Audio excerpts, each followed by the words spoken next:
తెనాలి రామలింగడు మరియు మామిడి పళ్ల గురించి ఒక కథ విందాము. తెనాలి రామలింగడు, మామిడి పళ్ల రహస్యం. విజయనగర సామ్రాజ్యాన్ని శ్రీకృష్ణదేవరాయలు పరిపాలిస్తున్న కాలం అది. ఆయన ఆస్థానంలో తెనాలి రామలింగడు తన హాస్య చతురతతో, తెలివితేటలతో అందరినీ ఆకట్టుకునేవాడు. రామలింగడికి రాజుగారి వద్ద మంచి పేరు ప్రఖ్యాతులు ఉండేవి. ఇది కొంతమంది ఆస్థాన పండితులకు, మంత్రులకు అసూయ కలిగించేది. ముఖ్యంగా రాజగురువు తాతాచార్యుడు రామలింగడిని ఎలాగైనా తక్కువ చేయాలని చూస్తూ ఉండేవాడు. ఒకరోజు వేసవికాలం కావడంతో రాజుగారి తోటలో మామిడి పళ్ళు విరివిగా కాశాయి. రాజుగారు ఆ పండ్ల రుచిని చూసి మురిసిపోయారు. మరుసటి రోజు ఉదయం రాజుగారు తమ సభలో, మన తోటలో మామిడి పళ్ళు అద్భుతంగా పండి ఉన్నాయి. వాటి రుచి చూసి ఎంతగానో ఆనందించాను. రేపు ఉదయం సభలో మామిడి పండ్ల గురించి గొప్పగా వర్ణించిన వారికి బహుమతి ఇస్తాను అని ప్రకటించారు. ఈ ప్రకటన వినగానే ఆస్థాన పండితులందరూ తమ తమ గదులకు వెళ్లి మామిడి పండ్ల గురించి శ్లోకాలు, పద్యాలు రాయడం మొదలుపెట్టారు. తాతాచార్యుడు కూడా ఎంతో కష్టపడి మామిడి పండ్ల గొప్పదనం గురించి అద్భుతమైన పద్యాలను రాశాడు. రామలింగడు మాత్రం ఏమీ కంగారు పడకుండా ప్రశాంతంగా ఉన్నాడు.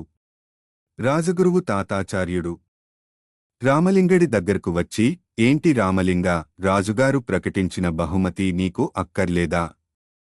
మామిడి పండ్ల గురించి రాయవా అని ఎగతాళిగా అడిగాడు. రామలింగడు చిరునవ్వు నవ్వి, ప్రయత్నిద్దాంలే గురువుగారు అన్నాడు. మరుసటి రోజు సభలో రాజుగారు ఆసీనులైన తర్వాత ఒక్కొక్క పండితుడు వచ్చి తాము రాసిన పద్యాలను వినిపించారు. తాతాచార్యుడు వచ్చి మామిడి పండ్ల రంగు, రుచి, సువాసన, వాటి ఔషధ గుణాల గురించి ఎంతో అందంగా వర్ణించి చెప్పాడు. రాజుగారు మెచ్చుకుంటూ తల ఊపారు. అందరి వంతు పూర్తయిన తర్వాత రాజుగారు రామలింగడి వైపు చూశారు. రామలింగా, నువ్వేమీ చెప్పవా అని అడిగారు. రామలింగడు నెమ్మదిగా లేచి చేతులు జోడించి, మహారాజా, మామిడి పండ్ల గురించి పండితులందరూ ఎంతో చక్కగా వర్ణించారు. వాటికి నేను ఏమీ కొత్తగా చేర్చలేను. కాని మామిడి పండ్లు కేవలం నోటికి రుచికరంగా ఉండటమే కాదు, అవి కళ్లకు కూడా ఎంతో పండుగ అన్నాడు. అందరూ ఆశ్చర్యంగా చూశారు. రామలింగడు కొనసాగిస్తూ, మహారాజా, నిన్నటి రాత్రి మీ తోటలో కొన్ని మామిడి పండ్లను దొంగలు కోసుకుపోవడం నేను గమనించాను. తెల్లవారుజామున వాటిని చూసినప్పుడు అవి చెట్ల మీద ఉన్నంత అందంగా లేవు.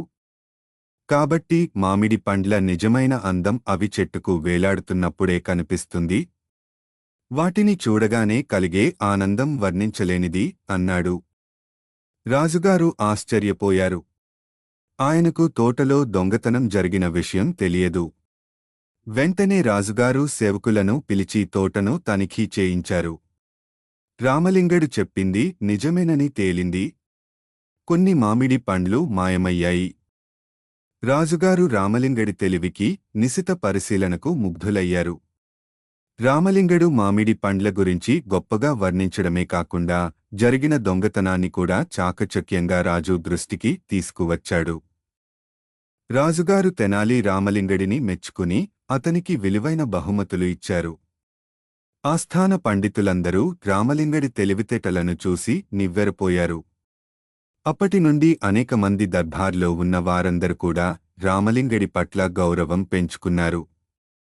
రామలింగడు కేవలం హాస్యగాడే కాదని, సమస్యలను పరిష్కరించడంలోనూ, రాజ్యంలో జరిగే విషయాలను గమనించడంలోనూ అతనికి తిరుగులేదని అందరూ గ్రహించారు. కథ సమాప్తం. కథ నచ్చినట్లయితే తప్పకుండా మీ సూచన తెలియజేయండి. మనం మరిన్ని హాస్య కథలతో మరలా కలుసుకుందాం.